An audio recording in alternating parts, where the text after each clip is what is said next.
काचेच्या पेटीमध्ये का ठेवली तिला? गंमत म्हणून कोणी लहान बाळाला काचेच्या पेटीत ठेवत नाहीत परशू. असं काय? काळजी करू नको, नरसिंह किल्लेदारची पोरगी 2 दिवसामध्ये काच तोडून बाहेर येणार. मला बघितलं दुडू दुडू करायला लागली. वामन काकाला बघितलं असं की निट्टून करून उडी मारून बाहेर आलीस ती. तो तिथे गेला तर ना. बोललो मी त्याला, काल रात्रीच बोललो.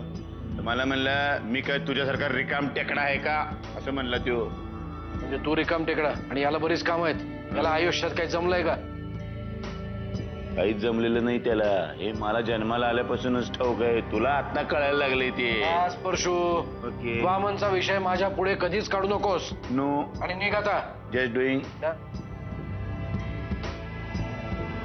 काकू मला फक्त एवढंच म्हणायचं की वामन काका खूप साधा आहे ग. प्लीज तू उगाच त्याच्या मनात विष पेरू नकोस. काय? मी विष पेरते?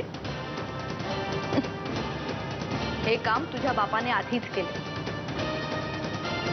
तू आणि तुझ्या बापाने आमचा जो काही अपमान केलाय ना, त्याचा बदला घेतल्याशिवाय मी स्वस्थ बसणार नाही. मला सांगा, वामन दादा आले होते? कोणीच मला खरं सांगत नाही. जानकी, त्या माणसाचा विचार करावा इतकी योग्यता नाहीये त्याची. पण जे काही झालं त्यामध्ये आपल्या बाळाचा काय दोष? हे त्याला कळायला नको. साधं भेटायला येणं सोडून दे जानकी. फोन करून विचारपूस करावी असं सुद्धा त्याला वाटलं नाही. तो जर काही इतका मिजाजखोर असेल तर मी काही कमी नाही. मी फोन करून बोलू का त्यांच्याशी? काही गरज नाहीये जानकी.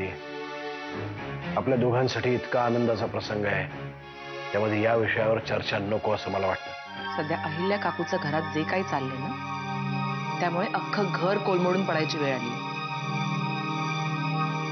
ती वाटेल तसे वामन काकाचे कान भरते आणि त्यामुळे तोही लहान मुलासारखा वागू लागला.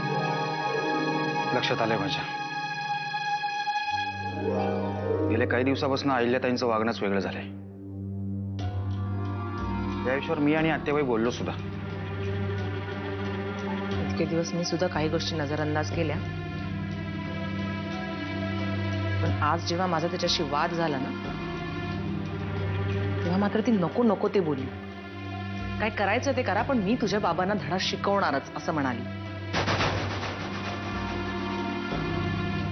त्यात वामन काका सुद्धा हलक्या कानाचा झालाय. काल रात्री किती क्षुल्लक गोष्टीवरून भांडला तो माझ्याशी. हो, वामनरावही गेल्या काही दिवसामध्ये फारच वेगळं वागतायत. पण काय वागतोय, कसं वागतोय याचं काहीच भान नाहीये त्यांना. साहेबांना वाटेल तशी उत्तर देत आहेत. मी सुद्धा एका स्टेज नंतर साहेबांचा अपमान सहन नाही करू शकत हे त्यांनी लक्षात घ्यायला पाहिजे. तुम्ही वामन काकाबद्दल नका बोलू, कारण तो सध्या जे काही वागतोय ना, त्या मागे अहिल्या काकूचा हात आहे. त्यामुळे आपण अहिल्या काकूबद्दल बोलू. मला वाटतं तुम्ही तिचा जरा वेगळ्या प्रकारे विचार करायला हवाय. ठीक आहे, थोड्याच दिवसात तुम्हाला कळेल. हे दिवस अमृता मागून मला बरं वाईट बोलत होती. आता ती सरळ सरळ ओढण्यावर बोलायला लागली. म्हणे आमच्यात आणि वामन काकामध्ये गैरसमज निर्माण करू नको, तर घरातून हाक लावून देऊ. अमृता असं काही बोलली? हे तर काहीच नाही, त्याहूनही बरंच काही बोलली. आणि या घरात एक बाळंतीण बाई आहे, तिला तरी नजर लावू नकोस. अमृता जर असं काही बोलली असेल ना, तर मला तिला जाब विचारावाच लागेल. कशा आहात मिसेस किल्लेदार? कसं वाटलं बाळाला बघून? मला रडायला आलं. प्रत्येक आईची हीच जेन्युइन रिॲक्शन असते.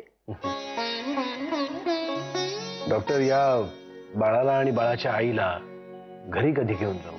अहो, खरं तर मी तुम्हाला हेच सांगायला आले होते. तुम्ही उद्याच यांना आपल्या घरी घेऊन जाऊ शकता.